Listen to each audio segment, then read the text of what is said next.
ఆంధ్రప్రదేశ్లో ప్రస్తుతం అధికార విపక్షాల మధ్య ప్రమాదాల్లో మరణించిన వ్యక్తుల చుట్టూ రాజకీయాలు నడుస్తున్నాయి. శవ రాజకీయాలు నడుస్తున్నాయని చాలామంది అంటున్నారు. జగన్ పరామర్శకు వెళ్ళి ఎవరిని చంపకపోతే చాలు అని లోకేష్ అంటున్నారు. మీరు ఎంతమందిని చంపారు అంటూ పేర్ని నాని కౌంటర్ ఇచ్చారు. ఏపీలో ఈ శవాల చుట్టూ రాజకీయం ఎందుకు నడుస్తోందనే చర్చ జరుగుతోంది. ఒకసారి పేర్ని నాని ఏం మాట్లాడారో చూద్దాం. పొలాలు చూస్తాకి వెళ్తే వెళ్ళాడు, కానీ ఎవరిని చంపకుండా రావయ్యా జగన్మోహన్ రెడ్డి అంటున్నాడు. అరే చంపే అలవాటు అయ్యా లోకేష్, మనుషుల్ని చంపే అలవాటు మీ నాన్నది నీదే అనేది చరిత్ర చెప్తుంది. కందుకూరులో ఓట్లు అడుక్కుంటాకెళ్ళి 7 మందినో 9 మందినో పొట్టన పెట్టుకున్నటువంటి చరిత్ర నీది మీ నాన్నది కాదా? 8 మందిని పొట్టన పెట్టుకున్నావంట.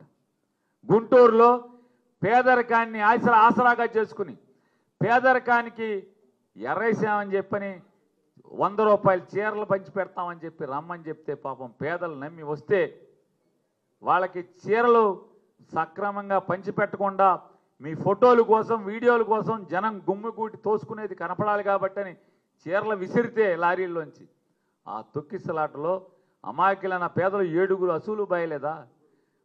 3 అసూలు బాసి చనిపోలేదా అని అడుగుతున్నాను. నాగేశ్వర్ గారు, ఆంధ్రప్రదేశ్లో అధికార విపక్షాల మధ్య ప్రతిపక్షాల మధ్య ఈ ప్రమాదాలు, అందులో మరణించిన వ్యక్తుల చుట్టూ రాజకీయాలు నడుస్తున్నాయి, శవ రాజకీయాలు నడుస్తున్నాయి అని చాలామంది అంటూ ఉన్నారు. ప్రభుత్వ పాలసీలు లేదంటే హామీలు, అభివృద్ధి, పాలన వీటిపై కాకుండా ఈ మరణాల చుట్టూ జరుగుతున్న రాజకీయాన్ని ఎలా చూడాలి? రాజకీయాల్లో ఏంటంటే వన్ అప్ మ్యాన్షిప్. ఇటీవల వరుసగా జరుగుతున్న ఆలయ ప్రమాదాలు, తిరుపతితో స్టార్ట్ అయింది, తర్వాత సింహాచలం, ఇటీవల కాశీబుగ్గ. సో ఈ 3 ఆలయాలు వరుసగా జరగడము, దాంతో తెలుగుదేశం పార్టీ ఇరకాటంలో పడింది. ముఖ్యంగా కూటమికి ప్రశ్నలు ఎదురయ్యాయి. ఎందుకంటే ఒక్క ఇన్సిడెంట్ అంటే తప్పించుకోవచ్చు. ఇప్పుడు తిరుపతి జరిగింది. తిరుపతి ఏమన్నారంటే వెంటనే ఆ టోకన్ల విధానాన్ని అప్పుడు జగన్ ప్రారంభించాడు, ఆ జగన్ పెట్టిన విధానం వల్లనే జరిగింది అని. కావాలని చెప్తాను, జగన్ పెట్టిన విధానం తప్పకుండా మార్చుకోవచ్చు కదా, కానీ దాన్ని గత ప్రభుత్వం అని నెట్టేసే ప్రయత్నం చేశారు. తర్వాత సింహాచలం జరిగింది, ఆన్సర్ లేదు. ఇప్పుడు కాశీబుగ్గ జరిగింది, మళ్ళీ ఇది ప్రైవేట్ ఆలయం, మాకు సంబంధం లేదనే రీతిలో మాట్లాడారు.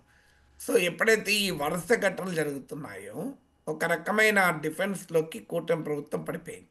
అంటే రియల్ టైం గవర్నెన్స్ అని, టెక్నాలజీ వినియోగము, ఇవన్నీ కూడా చంద్రబాబు నాయుడు బ్రాండ్ నేమ్స్.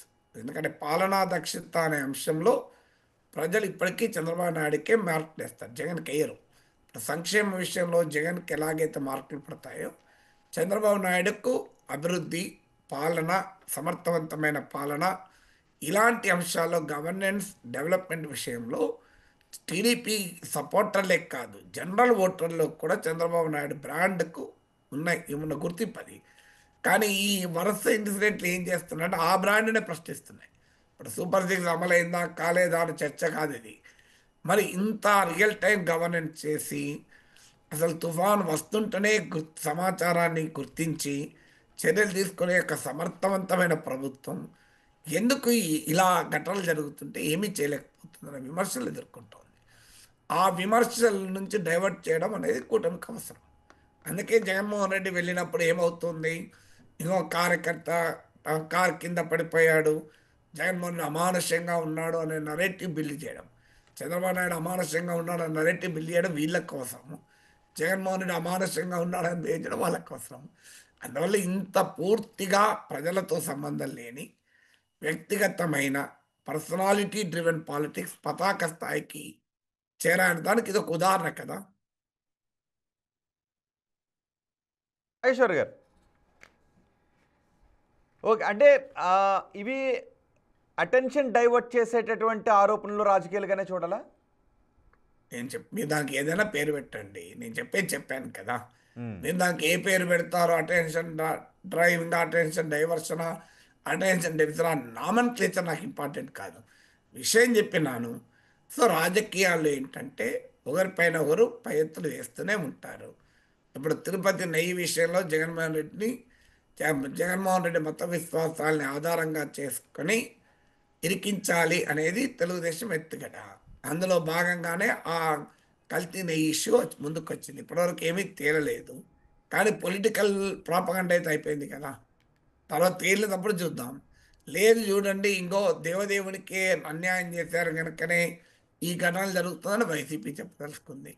ఇలా ప్రతిదానికి ఒక వ్యూహానికి ప్రతి వ్యూహం ఉంటది. ఇప్పుడు తొక్కిసలాటలు వరుస జరుగుతున్నాయి గనక జగన్ పర్యటనలో చావుల సంగతి ఏంటి అని. దాంతో మళ్ళీ వైసీపీ వాళ్ళు చంద్రబాబు పర్యటనలో చావుల లిస్ట్ అంతా చెబుతారు. నేనేదంటే దానికి ఏ పేరు పెడతారన్నది కాదు. అటెన్షన్ డైవర్షనా, అటెన్షన్ డెఫిసిట్ అది కాదు ఇష్యూ. ఇష్యూ ఏంటంటే రాష్ట్రము, ప్రజలు, ప్రజల జీవితాలు, అభివృద్ధి, రాష్ట్రాన్ని ముందుకు తీసుకెళ్లడం ఎలా, ఇలాంటి ఇష్యూల పైన చర్చ జరిగితే ఉపయోగం తప్ప ఈ వ్యక్తిగతమైన దాడులు, ప్రతి దాడులు, విమర్శలు, కుయుక్తులు, యుక్తులు వల్ల ఉపయోగం ఏముంటుంది రాష్ట్రానికి? కరెక్ట్.